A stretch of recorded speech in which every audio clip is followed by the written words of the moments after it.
बाप छोटे बच्चों से मजदूरियां कराते हैं, कहते हैं 200 रुपये लाएगा तो लाएगा ही तो, आलू गड़वा लो, नलाई करा लो, पानी लगवा लो। तुमने बच्चों को भेज करके उनकी ज़िंदगी के साथ खिलवाड़ किया है, इनके मुस्तकबिल को तबाह कर रहे हो।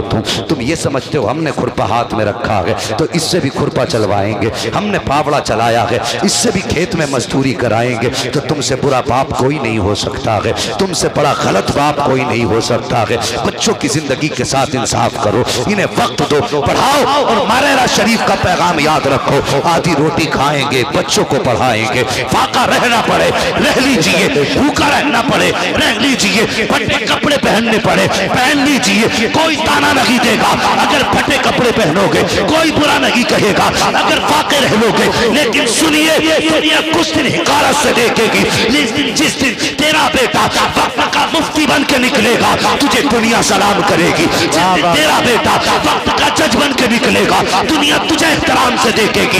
जिस दिन तेरा बेटा MBBS बन के निकलेगा उस दिन दुनिया सलाम करेगी और कहेगी हमने फाके किए होते बेटों के हाथ में कलम दे दिया। क्या बात है, जिंदाबाद जिंदाबाद। बढ़ो आगे बढ़ो, अब वक्त वो नहीं है, हाथ पे हाथ धरे बैठे हैं, कोई आएगा रोटी खिला के चला जाएगा। हाँ पढ़िए, बच्चों को पढ़ाइए, आगे बढ़ाइए इन्हें।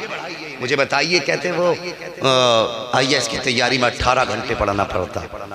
मैं कहता हूँ 18 घंटे पढ़ना पड़ता, चल ठीक है। मुझे बता, जिस कौम का 10 साल का बच्चा कुरान सीने में उतार ले, अगर रब का उस पे इतना करम है तो हमारी कौम का बच्चा तो कुरान से आधी मेहनत में IAS बन जाएगा। बेशक बेशक, दावे के साथ कहता है। ये IAS वाले जाने क्या कुरान कैसे याद होता है, कितनी मुश्किल से एक आयत याद होती है। हमारी कौम ही नहीं जानती इस चीज को, तो बड़ी मुश्किल से एक आयत याद होती है। कई साल असातिज़ा के जूते उठाने पड़ते तब जाके बच्चा कुरान का हाफिज बनता। मुझे बताइए, क्या इतना आसान है बच्चों को अपने आप से अलग कर देना? आसान काम है? माँ बाप अगर बच्चे को सुबह से शाम तक न देखें तो दीवाने हो जाते। हाँ, ये माँ बाप का प्यार होता। कभी तुमने देखा होगा बच्चे घर में अगर सोते हैं ना, तुम माँ बाप वाले होंगे, किसी के होंगे किसी के नहीं होंगे, लेकिन जिसने माँ बाप की ज़िंदगी देखी है उन्हें अच्छी तरह याद होगा कि माएँ रात में उठ के 3-3 बार चेक करती हैं, मेरे बेटे का कहीं पैर तो नहीं खुल गया है सर्दी में, अल्लाह, कहीं सर तो नहीं खुला है सर्दी में, कहीं हाथ तो नहीं खुल गया सर्दी में। माएँ कई मर्तबा उठ के चेक करती हैं। मगर मुझे पता, जब बात कुरान के याद करने की आई है, हाफिज कुरान की माँ ने अपने बेटे को सीने से लगाया और कहा, बेटे तेरी जुदाई मंजूर है, कुरान से दूरी मंजूर नहीं है, कुरान की दूरी मंजूर नहीं है। ए मेरे लख्ते जिगर मदरसे को जा।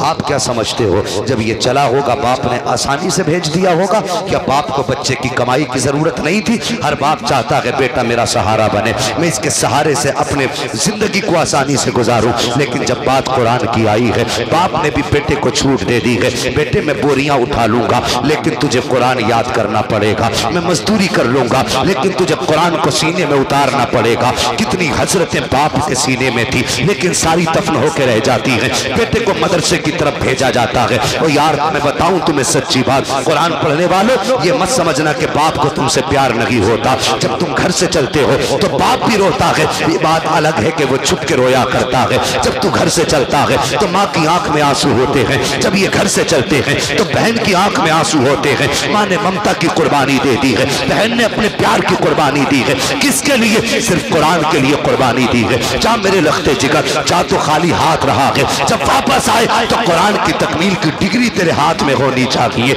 ये कह के बच्चे को घर से निकाला गया है। अब मुझे पता तो सही, जब ये घर में सोया करता था तो माँ कभी नीचे नहीं लेटने देती थी। मेरे लाल तुझे सर्दी लग जाएगी, कभी जमीन पे नंगे पैर नहीं चलने दिया। मेरे बेटे तुझे ठंड लग जाएगी, अगर सर्दी का सख्त मौसम है तो कभी ठंडे पानी से नहीं नहलाने दिया कि तुझे सर्दी लग जाएगी। लेकिन जब यही बच्चा मुस्तफा के घर में आया है, मदरसे के अंदर आया है, जाकर के देखो आज भी मदरसों के अंदर जमीन पे बच्चों के बिस्तर पड़े होते हैं। उनमें कितने बच्चों के बिस्तर ऐसे होते हैं कि जिसमें सर्दी पार करके जिस्म तक आती है। अगर एक दिन बच्चा अपने घर पे जमीन पे लेट जाए तो किसी के फेफड़े जाम हो जाते हैं, किसी की नाक बंद हो जाती है, किसी का सीना घुटने लगता है। पूछा किस लिए? का एक बार जमीन पे लेट गया था तो मुझे सर्दी लग गई है, बच्चे के फेफड़े रुक गए हैं, इसके सीने पे फरम आ गया है। एक बार घर पे जमीन पे बच्चा लेटे तो बदन पे सर्दी का एहसास हो जाता है। लेकिन ये जिस दिन से मदरसे में आए हैं, महीना गुजर गया है, जमीन पे लेट रहे हैं।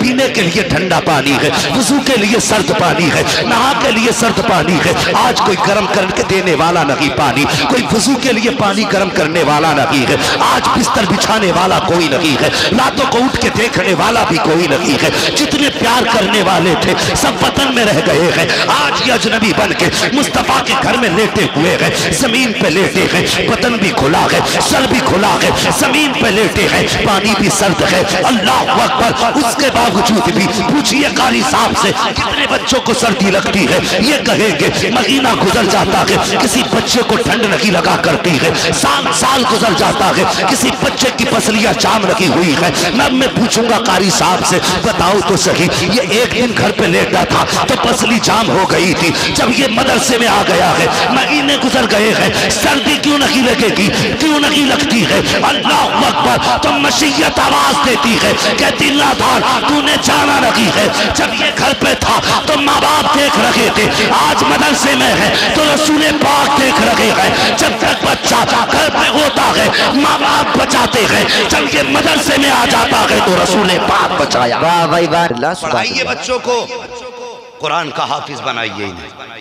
मैं एक बात अक्सर कहा करता हूँ, मरना किसे किसे है?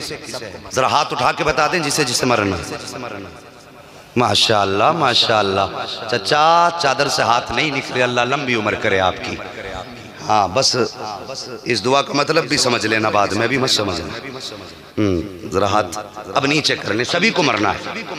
हर किसी की ख्वाहिश होती है मेरी जनाजे की नमाज कोई नेक आदमी पढ़ाए, है कि नहीं? भाई मेरी तो ख्वाहिश है, सभी की यही ख्वाहिश है ना, कोई नेक आदमी मेरी जनाजे की नमाज पढ़ाए। सुनिए सुनिए, बेशक नेक आदमी जनाजे की नमाज पढ़ा दे, बहुत बड़ी बात है। वो मुकद्दर का धनी है जिसकी जनाजे की नमाज कोई नेक आदमी पढ़ा दे, किस्मत वाला है। लेकिन सुनिए, रात को जो मजदूर है वो भी शाम को घर आ जाता है, जो बिजनेसमैन है वो भी शाम को घर आ जाता है, जो किसान है वो भी शाम में घर आते हैं, और जो मास्टर टीचर जो भी हैं सब अपने घर आते हैं शाम में। और आने के बाद अपनी बीवी के पास जब बैठते हैं तो जो समझदार लोग हैं वो दिन भर का हिसाब करते हैं, आज का दिन कैसा गुजरा, कितना खर्च हुआ, मेरे पीछे कोई मेहमान तो नहीं आया था, अगर आया था तो खर्च कहाँ से किया, ये सारी बातें अपनी। और अगले दिन की प्लानिंग कि मैं कल फला जगह जाऊंगा, इतने पैसे अपने पास रखना, इससे घर का खर्च चलाना, मेहमान आए तो इससे सामान मंगा लेना, ये सारी प्लानिंगें करते हैं। ओ भाई, इसी प्लानिंग में एक प्लानिंग और शामिल कर लिया करो।